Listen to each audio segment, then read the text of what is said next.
Привет, дорогие друзья! Сегодня на даче делаю мандарины под снегом.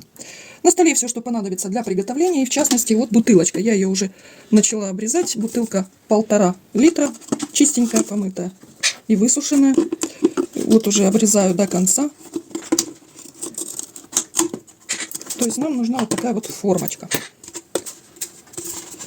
Так, отставим пока бутылку и начинаем делать основу для мандарин. Значит, понадобится 2 пачки сметаны, можно 20%, можно 15%, то есть без разницы. В сметану высыпаем ванильный сахар, высыпаем стакан обычного сахара. И у меня здесь желатин. Желатин заливаем водичкой. Полный стаканчик и размешиваем. Он должен немножко набухнуть, а потом в микроволновке импульсно мы его доведем до состояния жидкого. Сметанку с сахаром перемешиваем блендером. Желатин уже набух, я перемешала его. И импульсно в микроволновке его на максимальной мощности, у меня 700, разогреваем, но не доводим до кипения.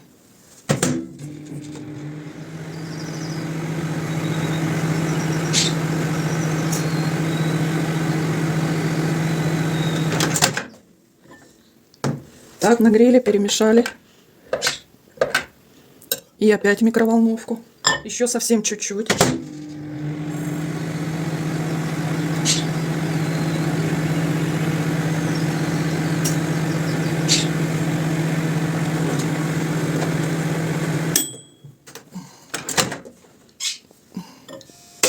Так, хорошо нагрет желатин.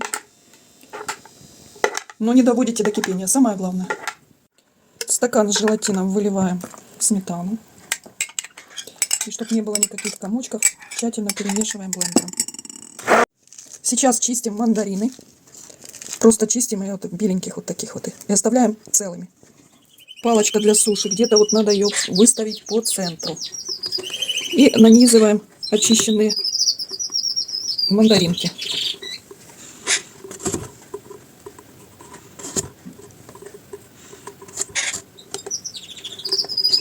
Вот как-то так. И теперь аккуратненько заливаем в форму сметану. Так, все, я загрузила уже в бутылку, но есть нюансы. Так, первый нюанс. Чтобы ровненько мандарины стояли, вырезаете здесь по краешкам бутылки отверстия делаете. Ну, не отверстия, просто надрезаете, чтобы другая вот палочка встала таким образом и придерживала по центру мандаринки. Второй нюанс. Если у вас быстро растворимый желатин, то максимально быстро надо действовать. И можно не убирать бутылку с налитой вот на донышко смесью в холодильник. А просто пусть стоит, пока вы там чистите мандарины. Хотя желательно их почистить заранее, чтобы все это максимально быстро происходило. Я делаю этот десерт первый раз, поэтому есть вот такие нюансы, о которых многие просто не говорят. Так что смотрите и вместе со мной учитесь. Ну и теперь, когда все процедуры, как говорится, пройдены, ставим нашу формочку в холодильник на 4-5 часов для полного застывания. Ну, десерт простоял у меня чуть меньше 4-5 часов, потому как желатин у меня хороший, свежий оказался. После того, как я вынула его из холодильника, обдала эту формочку, ну не кипятком, а просто горячей водой, и поставила буквально минут на 15 в теплое место, чтобы легче было вынимать. Сейчас я достаю вот эти деревянные шпажки. И буду сейчас разрезать и вынимать рулет на свободу. Так, разрезала я тару вот этим вот ножиком. Таким просто разрезать нереально. Вынимается нехорошо из этой тары, так как делаю первый раз, делюсь опытом. На мой взгляд, лучше брать меньше ингредиентов и делать в полукруглом тетрапаке литровом. Тогда получится идеально, потому что разрезается тетрапак на ура. Вот. А это, оно, конечно, вкусненько, классно, чудово.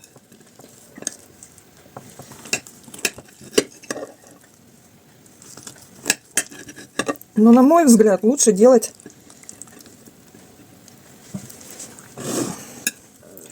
тетрапаке. В итоге получилось вот такое вот интересное блюдо на праздничный стол. Но выводы я сделала, что лучше делать в тетрапаке полукруглом и с меньшим количеством ингредиентов. То есть, ну, в принципе, очень вкусно и здорово. А на этом пока-пока. Всем приятного аппетита!